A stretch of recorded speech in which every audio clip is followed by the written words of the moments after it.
Bueno, pues bienvenidos, bienvenidas a mi país. Padiushi irashi shetu sakabeda turari de Guillizito. Ni vini la ano quedan datu Danigichi, México. Lo que he dicho en mi lengua zapoteca es que es un placer recibirles a ustedes desde diferentes partes del mundo. Y me da un placer, por supuesto, que podamos entablar un diálogo. Quiero agradecer al comité organizador de esta sesión, a Gona, que estuvo acompañando todo este proceso. Si bien es cierto, esta jornada de trabajo se da en el marco de lo biomédico. Yo soy de formación antropóloga y soy de formación activista social. Y me parece que esos campos, la antropología, la sociología y el activismo como tal, tienen que ser transversales en la respuesta de la medicina, porque si no, estaremos volviendo nuevamente a esos tipos de tratos, incluso a esas categorías, como por ejemplo, seguir pensando que las personas que viven con VIH son pacientes, cuando en realidad han sido impacientes y necesitan respuestas. Algunas palabras claves que me gustaría que tuvieran en su pensamiento. Vamos a hablar de algunas identidades, culturas, interseccionalidades, historias, tensiones que hay ahora mismo con respecto a las categorías trans y todo lo que esto implica. Por supuesto, el VIH, las epidemiologías, la categoría trans como categoría política, el signo más en la sopa de letras LGBTI, narrativas tradicionales y nuevas narrativas que las personas, las industrias, los gobiernos, tenemos que tener muy en cuenta a la hora de que queremos hacer cambios profundos. La categoría trans en su primer momento es una categoría que viene de la bioética y no tiene más de 100 años. Es una categoría que de alguna manera fue acuñada desde la comunidad médica. Y esta comunidad médica supuso, de alguna manera, empezar con esta categoría a tratar esto que le hemos llamado disforia de género. En el fondo, habría un asunto de un carácter humanista o un intento de una ética humanista para tratar a las personas que presentaban ciertas características. Sin embargo, la medicina se equivocó al empezar a categorizar a las personas y a ponerles etiquetas. Empezaron a pensar que teníamos que aliviar sufrimientos, a ponerle que eran en lugar de personas, números y llamarlos pacientes. Y a asumir que los procesos trans siempre tenían que ser dolorosos, por lo tanto hasta ahora habría que curar algo, que en realidad no hay que curar nada.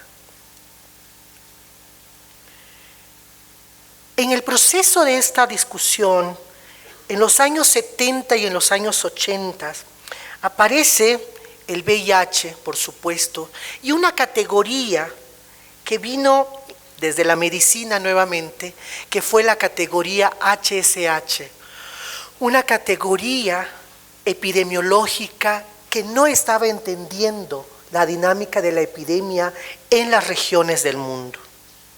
En un principio, esta categoría de hombres que tienen sexo con otros hombres mostraba que no todas las personas que tienen deseos y prácticas sexuales con personas del mismo sexo se consideraban a sí mismos como homosexuales o gays.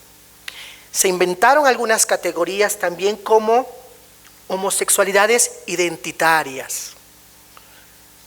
También, en ese sentido, estas homosexualidades identitarias caían en justo homosexualidad, travestis, vestidas, es una categoría en México, que en realidad decía que era la persona que asumía públicamente una condición. Sin embargo, para las personas trans esta categoría no fue suficiente, porque asumían que todas las personas trans se identificaban como hombres, y en realidad, sobre todo, la población trans femenina. Esta categoría fue interpelada por la propia comunidad trans, y en los años 90 y 2000 ocurre un proceso de desagregación epidemiológica para empezar a ponerle nombre y apellido a las poblaciones que ya estaban siendo afectadas en diferentes regiones del mundo, incluyendo América Latina. De ahí se inventan categorías, o se sostiene todavía, la categoría de hombres que tienen sexo con otros hombres, mujeres trans. Aún los hombres trans no aparecían en ese momento, hasta apenas estamos discutiendo el tema. Por cierto, hace 2 años pusimos aquí, justo en este hotel, el tema de la realidad transmasculina frente a la epidemia. Por supuesto, el tema del trabajo sexual. ¿Y qué trajo esto? ¿Qué trajo a la medicina? ¿Qué trajo a la epidemiología? Lo que trajo es un mayor involucramiento de las poblaciones para mejorar la respuesta. No se podía entender, seguir categorizando en una bolsa donde poníamos todo, no podríamos entender eso hasta que no pudiéramos reconocer esas realidades diferenciadas. Planteó la realidad de involucrarse en actividades de prevención, trabajos de alcance, defensa de derechos humanos, que hasta ahora se sigue haciendo. Esto supuso, y la verdad es que para mí me parece que ahí hace un quiebre en el devenir de la población trans frente a la epidemia, porque cuando empezamos a nombrar a las poblaciones claves, empezamos a hablar sobre comportamientos, prácticas y contextos. Para mí es un salto cuántico enorme que empieza a mostrar la punta del iceberg que nos estaba planteando el VIH-Sida. Puntas del iceberg que nos obligaba a hablar sobre el devenir, la línea de vida de la niñez, la vejez y sus múltiples negaciones trans. En ese recorrido de vida encontrábamos niñez poco acompañada por la familia, por la comunidad. Encontramos deserciones escolares tempranas, lo cual afectan profundamente la vida de las personas. Encontramos juventudes entre la ansiedad y la búsqueda de experimento, lo cual mucho de esta generación llevó a la infección de enfermedades de transmisión sexual, incluyendo el VIH. Encontramos adultos con pocas oportunidades laborales. También encontramos poco reconocimiento para el campo afectivo, como si no tuviéramos capacidad de amar. Y nos hemos encontrado también la muerte en soledad, abandono e indigencia. Hay una experiencia que les recomiendo ver sobre la vida de las personas trans de la tercera edad desde la organización Traves Chile en Chile. La verdad es que en América Latina tenemos un serio problema con el promedio de vida de las personas trans y las oportunidades laborales. La medicina no puede estar ajena a esto. El promedio de vida de una persona trans, sobre todo transfemenina, es de 32 a 34 años de edad. No alcanzamos la vejez. Yo para el promedio ya tengo 42 años, bueno, eso es un lapsus, pero la verdad es que es dramático que en comparación, incluso con comunidades indígenas, el promedio de vida es mucho más alto. ¿Por qué? La medicina también tiene que decir algo al respecto. Pareciera ser que las únicas opciones de vida posible de desarrollo de las personas trans es la prostitución o el estilismo como únicas posibilidades, por lo menos en América Latina. Junto con eso, hay imaginarios sociales que se han venido construyendo, imaginarios culturales trans en México y en América Latina, que es necesario analizar de cómo nos ven, cómo nos vemos la sociedad. Por un lado, somos las peluqueras, las estilistas. Por el otro, asumen que somos desorganizadas, que vivimos siempre en el alcohol y las drogas, que siempre acompañamos a las familias bien de América Latina, que solo tenemos capacidad para el trabajo doméstico, que somos las que realizamos el show travesti en los eventos culturales, oficiales, políticos. En definitiva, la puta latinoamericana. ¿Qué se tiene en común? El estigma, la discriminación y la violación sistemática de los derechos humanos. ¿Y qué imaginarios sociales de lo transmasculino hay? Por el momento, lo que podemos decir en general, y eso es una autocrítica también para la propia comunidad transmasculina y la comunidad transfemenina para revisar. Hay un acomodo, se corre la comunidad transmasculina hacia el binario, a ese acomodo del lado del poder, del camuflaje de alguna manera para acomodarse en esa silla. Y aún así necesita visibilizar urgencias como la patermaternidad, la prevención de las violaciones correctivas, el embarazo no planeado y forzado, el aborto clandestino y las infecciones de transmisión sexual. ¿Hay otras nuevas narrativas en América Latina? Sí, sí las hay. ¿Es posible cambiar? Sí. No cambiar, es construir nuevas narrativas. Y la medicina también necesita aprender de eso. Y la muestra viene desde las propias comunidades. Veamos estas experiencias. Tenemos a mujeres trans extraordinarias que están en diferentes campos.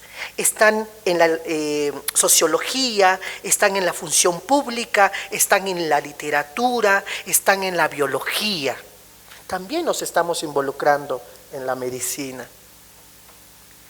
Tenemos a grandes pensadores como Mauro Cabral en Argentina, a Brigitte, que es la directora del Instituto de Medio Ambiente de Colombia. Tenemos a Dayan, ex legisladora del Ecuador. Tenemos también actrices, tenemos investigadoras de la UNAM, la Casa Máxima de Estudios de México. Tenemos a cantantes, tenemos a Lola, que es una gran activista mexicana aquí. Son experiencias e historias que inspiran. Tenemos también lo propio, lo étnico. Tenemos empresarias textiles indígenas. Tenemos a nuestra comunidad Mushe, de la cual yo soy parte, y hemos defendido nuestra identidad en el marco de los derechos humanos. Y pongo a Imania, que es una mujer de Samoa, recientemente electa como co-secretaria de ILGA, la Asociación Internacional de Lesbianas, Gays y todas las diversidades. Pongo esto porque sí creo, estoy convencida que la realidad de las personas trans no se debe de reducir solamente a una infección. Se debe de ampliar, reconocer todo ese potencial. Quien quiera el trabajo sexual y el estilismo como opción de vida tiene el derecho a hacerlo, pero no podemos permitir que sean los únicos reductos de desarrollo para nosotras y nosotros. Hay un debate muy interesante en América Latina, si usamos una T o las 3 Ts. Hay un debate en Europa sobre todo, me parece, y lo podemos debatir, me parece que quienes piensan que el uso de una T, desde mi perspectiva, es una visión práctica, individualista, también de las agencias, la epidemiología para seguir agrupando, invisibilizando la diversidad dentro de la diversidad. La experiencia en México y en América Latina ha apostado por llamar y poner nombre propio travestis, transgéneros y transexuales. Un ejemplo, valga la redundancia, ejemplar, ha sido la categoría travesti utilizada en Argentina. Hay una lucha y una tradición por defender esa categoría, porque no se acomoda a ese transbinario y tampoco se corre necesariamente al cambio biológico o reasignación quirúrgica desde la transexualidad. Se queda en el travestismo.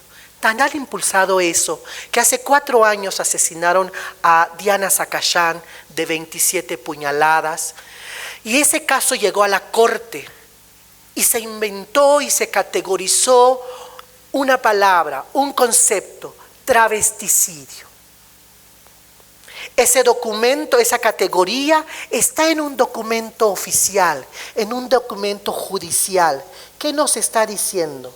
Que esas categorías que las comunidades crean están teniendo un impacto profundo en el nivel de los estados y en el nivel de la sociedad. Hay un cambio de chip cultural que necesitamos estar alertas para acompañar desde la medicina o desde la sociedad.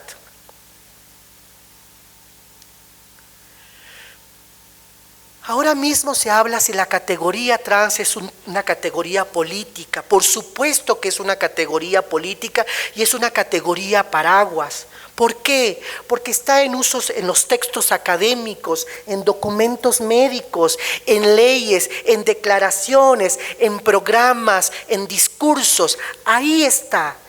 Es fuerte, es potente y súper necesaria, absolutamente necesaria esa categoría.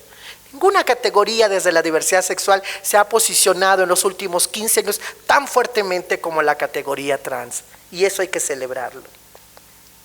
Sin embargo, también esta categoría trans debería de empezar a hacer una retrospectiva para poder reconocer a sus hermanos e hermanas con identidades distintas, a estas preexistentes, a esas categorías que vienen desde lo indígena, reconocer las fafafines en Samoa, a las mushes en México, y a toda esta gama posible de identidades que todavía están a pesar de procesos colonizadores. Los cuerpos trans indígenas resistieron 500 años. Y ahí están, y también se están infectando de VIH. El VIH se globalizó y estas identidades ya estaban y están siendo afectadas dramáticamente. Mañana en el Centro Banamex se presenta el primer informe sobre el impacto del VIH-Sida en las comunidades indígenas en América Latina, lo cual incluye el trabajo con varias comunidades que están aquí. Para muchos es desconocido todas esas comunidades.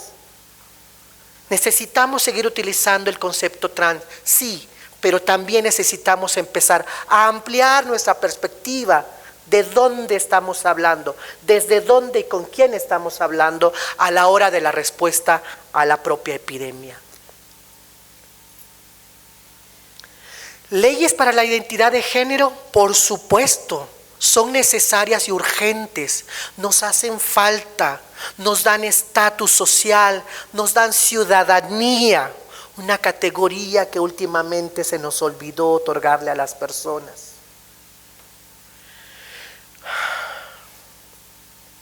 Sin embargo, y aquí es un exhorto a la medicina, para acompañar algo que yo estoy denominando como una estrategia de acceso acelerado, puntual, medible en 4 aspectos: educación, trabajo, necesitamos comer, no se les olvide, necesitamos salud y bienestar.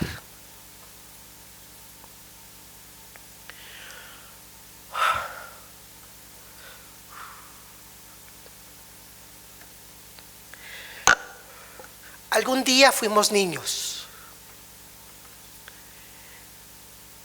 y esperemos llegar a viejos y no morir en el intento. Necesitamos abordar la niñez trans frente a la propia epidemia. Necesitamos preparar esta nueva generación, aprendiendo de esta herencia cultural. Son dos personajes emblemáticos: Selena, la hija de una gran amiga en Chile; Samantha, una mexicana trans, orgullosamente mexicana, que ha hecho un trabajo extraordinario. Y en medio de todo esto, hay que librar inteligentemente una batalla con una epidemia de 1000 cabezas, pero que nos ha enseñado a mostrar nuestra riqueza, nuestras capacidades. Sobre todo, nos ha mostrado que somos capaces de ser resilientes, de resistir a los golpes de la vida y reinventarnos, tener esa capacidad enorme de reinvención.